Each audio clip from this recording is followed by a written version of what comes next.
Para teman-teman, para pemirsa, para kadang kinasihku semuanya, perlu diketahui bahwa samadhi atau semedi pada dasarnya lebih mengarah kepada pencerahan atau kesadaran.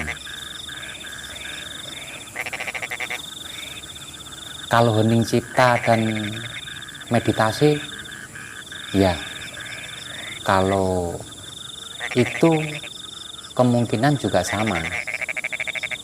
Cuma kesempatan pada kali ini kami akan membahas terkait konsep samadhi. Sekalipun sama melakukan duduk, tapi tidak tahu kalau meditasi dan hening cipta ini arahnya kemana. Kemungkinan sama, cuma saya memakai konsep samadhi. Baik para kadang kinasiku, samadhi yang benar maka akan menghasilkan kekosongan atau menyadari bahwasanya diri ini hanyalah fiksi atau tidak benar-benar ada. Iya, tidak benar-benar ada. Karena diri ini yang tampak ada ini sebenarnya hanya getaran-getaran energi yang getarannya lambat saja. Sehingga bila kita lihat dengan alat modern, sesuatu yang terlihat padat di mata lahiriah kita itu hanya rongga-rongga. Nah, di dalam kehakikatan pemahaman atau di dalam kesadaran saat melakukan samadhi, bila itu tepat, maka kita akan mengalami namanya kekosongan atau menyadari bahwasanya diri ini hanyalah fiksi atau tidak benar-benar ada, sehingga kita ini tidak pernah terpisah. Kalau orang agama mengatakan Tuhan,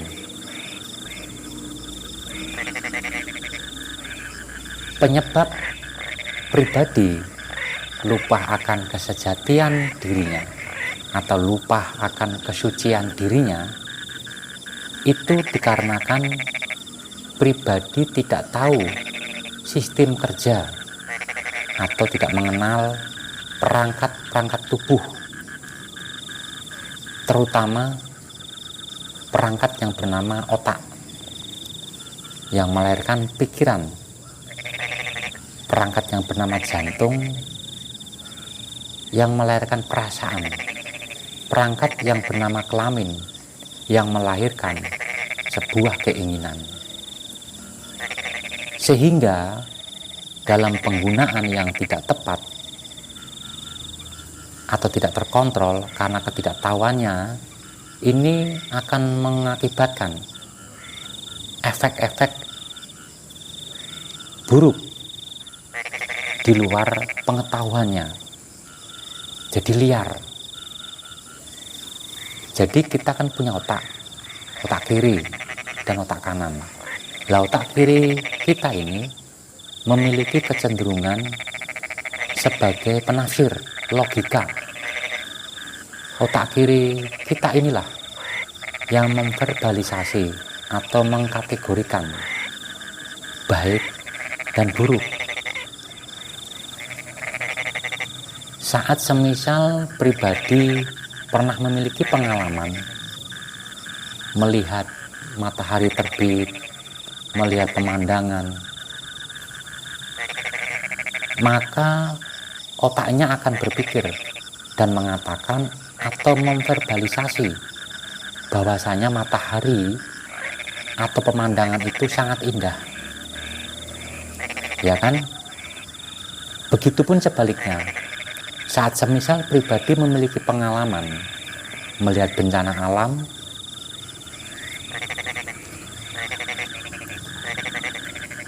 dan sejenisnya, maka otaknya akan berpikir dan mengatakan atau memverbalisasi kejadian itu mengerikan atau buruk. Saat pribadi sering memiliki kebiasaan verbalisasi atau menilai setiap kejadian pada dimensi baik dan buruk, maka akan terjadi pola-pola.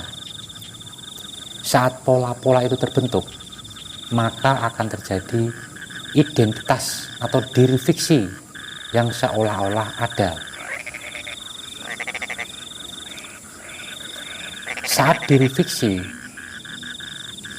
dalam arti hal baik, buruk, atau dualisme ini dianggap benar-benar ada, maka pribadi akan melakukan yang namanya upaya mempertahankan diri, atau lebih dikenal survival ya. Dari survival ini atau dari mempertahankan diri inilah, maka pribadi akan melakukan sebuah penolakan atas pengalaman buruk atau rasa tidak enak atau sesuatu yang menurutnya tidak baik, dan terikat atau melekat dengan pengalaman baik atau sesuatu yang rasanya enak. Dari keterikatan dan penolakan inilah akan muncul yang namanya ahangkara atau penderitaan batin. Dari awal tadi saya sebutkan bahwasanya dalam samadhi yang tepat kita akan mengalami keterluasan, ketiadaan. Tubuh ini tidak ada, kosong. Lah, begitupun dengan perasaan atau batin baik dan buruk, enak tidak enak, itu sebenarnya hanya fisik, hanya fiksi, hasil verbalisasi otak kiri kita. Sehingga sudah diri ini fiksi dan alam perasaan ahangkara juga fiksi, maka fiksi ketemu fiksi, ketiadaan sesuatu yang tidak benar-benar ada ketemu sama sesuatu yang tidak benar-benar ada. Semua ini menjadi ada itu karena verbalisasi otak kiri kita. Kita lanjut.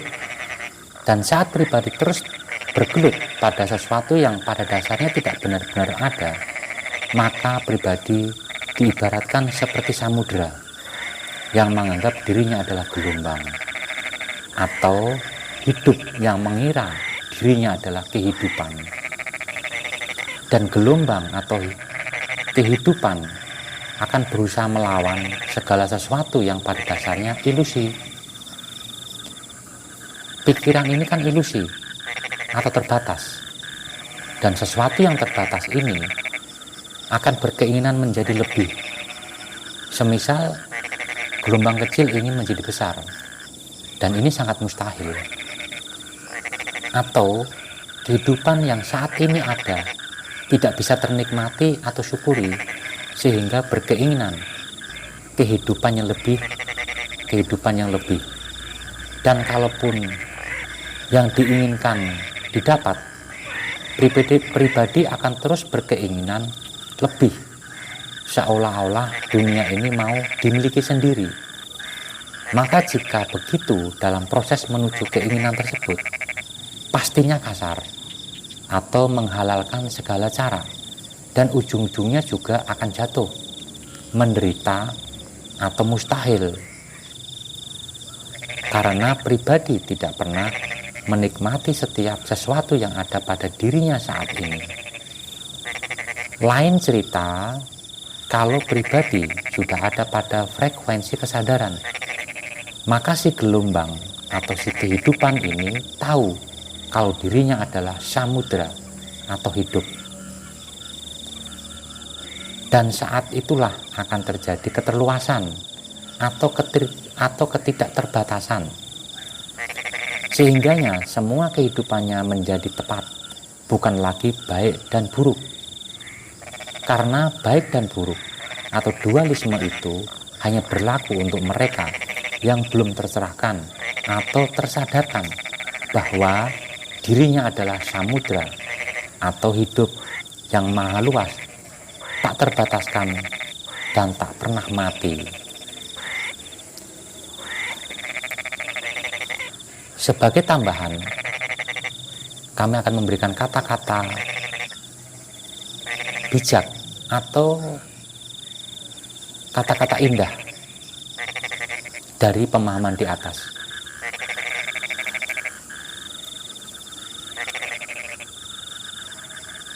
Saat pribadi ingin tercerahkan atau berusaha mencari pencerahan, maka ibarat gelombang yang sedang mencari air atau samudera, atau kehidupan sedang mencari hidup.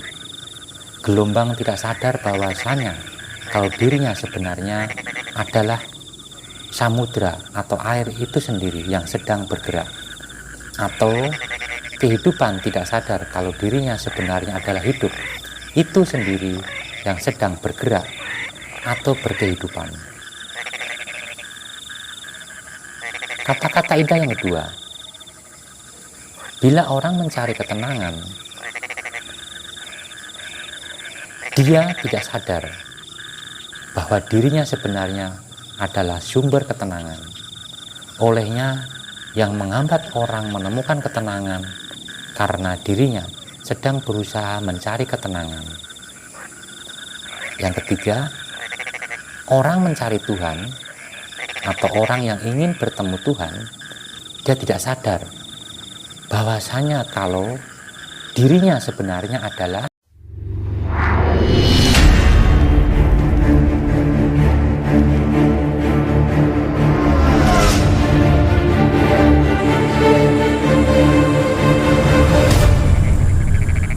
olehnya, yang menghambat orang menemukan Tuhan karena dirinya sedang berusaha mencari Tuhan. Itu sama halnya orang itu mencari dirinya sendiri. Lah yang dicari itu yang mencari. Lah ini kan tidak lucu. Kata-kata indah berikutnya terkait sudah atau belumnya manusia tercerahkan, sebenarnya letaknya pada kesadaran. Banyak pribadi tidak sadar, sehingga tidak bisa menyadari bahwa dirinya sejatinya sudah tercerahkan. Karena memang sejatinya, sebenarnya semua manusia ini sudah tercerahkan, sudah mengalami keterluasan.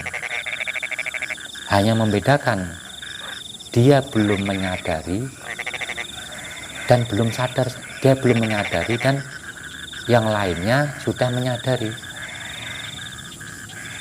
Jadi diperlukan, dia itu hanya butuh menyadari bahwasanya dirinya sudah tercerahkan. Itu selesai. Sehingga nggak adanya lagi pencarian.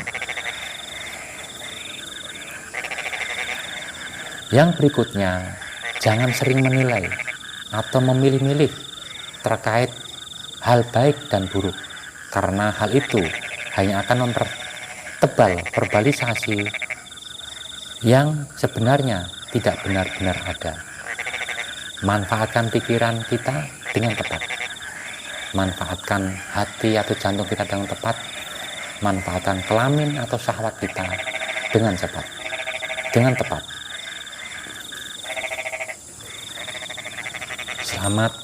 Selamat untuk kita semua. Terserahkan kita semua dan salam Rahayu.